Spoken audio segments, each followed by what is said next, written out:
The pandemic has certainly changed the way the world is.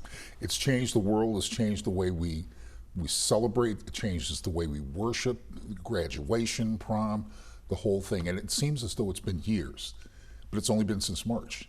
Absolutely. And as we celebrate this Memorial Day to, honor our fallen soldiers, we also are taking the time to honor the frontline workers and those who are fighting the lead in this cause against coronavirus. Yeah, and we mentioned that the New York Times in our last hour ran a segment yesterday, ran a whole article naming 1,000 different victims of COVID-19 and telling us something about them, making them not a number. These are people. Yes, very disturbing. Well, the 54th Regiment Massachusetts Infantry was a volunteer Union regiment organized in the American Civil War. Its members became known for their absolute bravery and fierce fighting against the Confederate foes. It was the second all-black Union regiment to fight in the war, the first one in the South. Joining us tonight from Boston, Massachusetts is Elizabeth Vizza. She is the Executive Director of the Friends of the Public Garden. Welcome. Thank you. Great to be here with you. Thank you. Could you start off by telling us about your organization? Absolutely. For 50 years, the Friends of the Public Garden has worked in partnership with the City of Boston to care for the 3 parks in the heart of downtown: the Boston Common, where the Shaw 54th Memorial sits, the Public Garden, and Commonwealth Avenue Mall. We care for all 1,700 trees, acres of turf, and 42 pieces of public art, the most significant and important one being the Shaw 54th Memorial. And speaking of the 54th, there's so much history there that people don't know. Absolutely, the first Memorial Day was celebrated in South Carolina when 270 bodies were exhumed and buried by freed slaves. Tell us the significance of the 54th, how it got started, and just how. And it was a volunteer regiment, from what I understand. Is that correct? Absolutely. Yeah. So as soon as, we were losing the war, the North was losing the war, and abolitionists encouraged Abraham Lincoln to bring black men into being soldiers to help fight that war. The Emancipation Proclamation was signed in January of 1863, and as soon as that document was signed, 1,000 men signed up to be part of the 54th Regiment, all the way from Canada across down the eastern seaboard to the Caribbean. And just imagine men that if they were captured, they would have been enslaved or killed, but they wanted to fight for their freedom. So they joined together. They were led by Colonel Robert Gould Shaw. They set off from Boston to go down to South Carolina, including Frederick Douglass's 2 sons.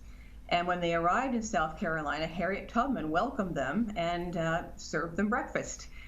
Here's an image of the first event that we did several years ago.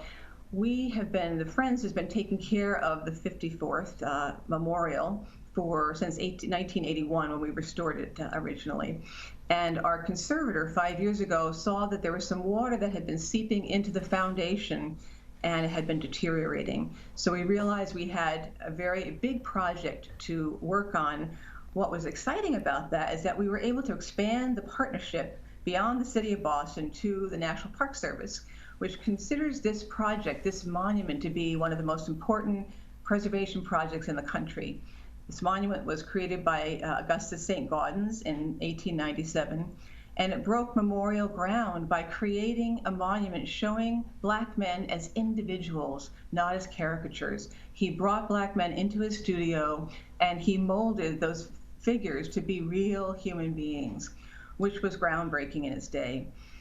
So we're very excited to be able to, and these are images that you're seeing of an event that we had last year, lifting up this memorial to be this platform for dialogue about race and social justice. We're not just restoring the monument. It's a $3 million project, bringing money from the National Park Service and the city and the Friends, but we're using it as that platform for dialogue. It's an important catalyst for a conversation about what the monument means, what the bravery of the men represented, and it's an unfinished story, as we all know today. When many monuments from the Civil War are being removed and are controversial, this one is a testament to the true meaning of the Civil War. Elizabeth, this is absolutely fascinating. Why is it that we don't hear more about this and we don't learn about this? Isn't that a great question? You know, the word monument comes from the Latin meaning to remember, and monuments are opportunities for us to learn about stories, and too often they are silent stones and silent bronzes. So our job is to give these people, these silent stones and bronzes, voices. It's our job to amplify the stories that they hold. This is a radical story, and it's a radical monument. It is located across Beacon Street from Massachusetts State House, so it's speaking truth to power. It is a monument that people have come to for many years to protest, to celebrate. In 1997, there was a centennial celebration, and Colin Powell was the keynote speaker. And he said that day, "I stand on the shoulders of the men standing behind me. If it wasn't for the 54th, I would not be standing here with you today." So it really is our job to continue to amplify that story, and particularly on a day like today, Memorial Day. This is probably one of the most important historical regiments for us to be knowing about. And we applaud your work with this. It's an amazing story and fascinating, and one that needs to be told more. But when you look at the city of Boston, a lot of people from around the country see a city that has been racially divided. But there is such a great history there. The first Masonic lodge that involved black people, the Prince Hall Lodge, was in Boston. Now the 54th, we're hearing about that. Yeah. Just tell us about the black history of Boston itself, if you could, in a nutshell. Well, it's interesting because it really was the source of so many abolitionists. You know, William Lloyd Garrison and others, they were the leaders of the abolitionist movement, lived in Boston, were in Boston. In the 1970s, we had a low point. Busing was a terrible moment in Boston.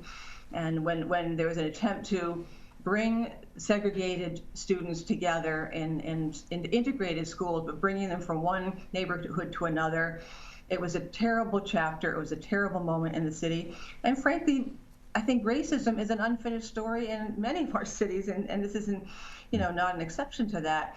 But I think that this monument tells the story of the city and the leadership of the city in bringing a black regiment together to fight for freedom.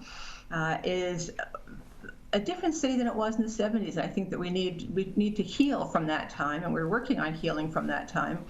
And as I said, historically, it was a leader in the abolitionist movement. So we need to remember that chapter of our life and heal from the times that were not so good in the 70s and move on.